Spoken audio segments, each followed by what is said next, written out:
প্রোগ্রামটা দেখে আমি খুবই অভিভূত হচ্ছি। অনেক দিন পর সেই ছোট্টবেলায় দেখেছিলাম, আবারও নতুন করে শুরু হচ্ছে আমাদেরই গাইবান্ধায়। আমি খুবই এক্সাইটেড, আমি খুবই ভালোভাবে উপভোগ করছি অনুষ্ঠানটা। আমি পুরো পরিবার সহ এসেছি এখানে। তো গাইবান্ধায় এই প্রথম নদীর পাড়ে নতুন একটা পার্কে এটি প্রথম অনুষ্ঠিত হচ্ছে, তো খুব ভালো লাগছে। আজকের এই আয়োজনটা খুবই ভালো লাগছে। এটা আসলে একেবারেই আমাদের জন্য খুবই নতুন।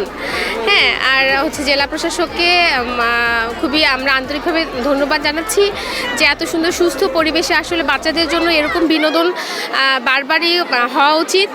আর আমার মনে হয় যে আসলে এরকম খোলামেলা পরিবেশে বাচ্চারা খুবই এনজয় করছে এবং আমরা বড়রাও খুবই আনন্দিত, খুবই ভালো লাগছে।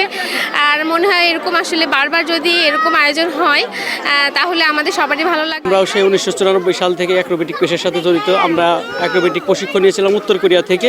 আর আমার যে সমস্ত বাচ্চাদের দেখলেন, ওরা প্রশিক্ষণ নিচ্ছে চায়না থেকে। চায়না সরকারের সার্বিক সহযোগিতায়, বাংলাদেশ সরকারের সাংস্কৃতিক মন্ত্রণালয়ের পৃষ্ঠপোষকতায় আমরা চায়নাতে এই অ্যাক্রোবেটিক প্রশিক্ষণগুলো নিতে সক্ষম হচ্ছি। এবং এই অ্যাক্রোবেটিক প্রশিক্ষণটা আসলে একেবারেই কঠিন সাধনার জিনিস। আমার একটা বাচ্চা, একটা শিশুকে তৈরি করতে যে পরিমাণ মেধা, শ্রম এবং ত্যাগ ওদের পিছনে ব্যয় করতে হয়, তারপরে একটা শিল্পী আস্তে আস্তে মানুষের সামনে এই প্রদর্শনীটা দেখাতে সক্ষম হয়। 64 জেলায় আমরা প্রদর্শনী করে থাকি এবং দর্শকের এই অ্যাক্রোবেটিক দেখার অন্য ধরনের একটা চাহিদা এবং মা, বোন, সন্তান সবাইকে নিয়ে অ্যাক্রোবেটিক যখন দেখতে আসে তখন তারা স্তব্ধভাবে দেখে এবং চোখের পলক পর্যন্ত করে ফেলে না।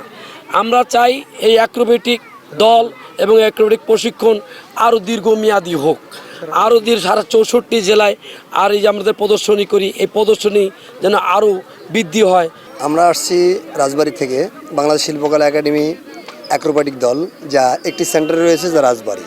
এই রাজবাড়ির উদ্দেশ্যে আমরা সারা বাংলাদেশ, রাজবাড়ী থেকেই সারা বাংলাদেশে আমরা অ্যাক্রোবেটিক শো করি। বাংলাদেশের 64 জেলায় করেছি, কিন্তু গাইবান্ধা এরকম লম্বা এত দর্শক হয়েছে অনেক জায়গায়। তারপরে এখানকার দর্শক অত্যন্ত ভদ্র এবং খুব ভালো, খুব সুন্দরভাবে একটা অনুষ্ঠান দেখছে, আমরা দেখাতে পেরেছি।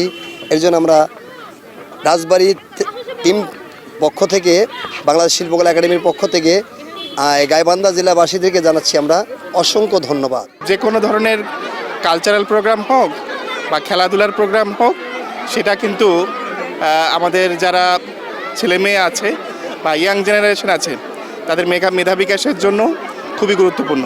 তার যে ধরনের অ্যাক্রোবেট শো এখানে হচ্ছে, আশা করি আমাদের অনেক তরুণী এই জায়গায় আসতে উৎসাহ বোধ করবে। আর এখানে গাইবান্ধাবাসীর একটা এন্টারটেনমেন্টের দরকার রয়েছে। আমার মনে করি যে এই আয়োজনের মাধ্যমে সেই অভাবটা একটু পূরণ হচ্ছে। আর আমরা নতুন করে এখানে যে ঘাঘর শিশু পার্ক, আমরা এটা নতুন করে জেলা প্রশাসনের উদ্যোগে তৈরি করা হচ্ছে গাইবান্ধাবাসীর জন্য। এটাও একটা উপহার হিসেবে খুব শীঘ্রই ঘোষণা পাবে, তারই একটা ধারাবাহিকতা এখানে আয়োজন করা।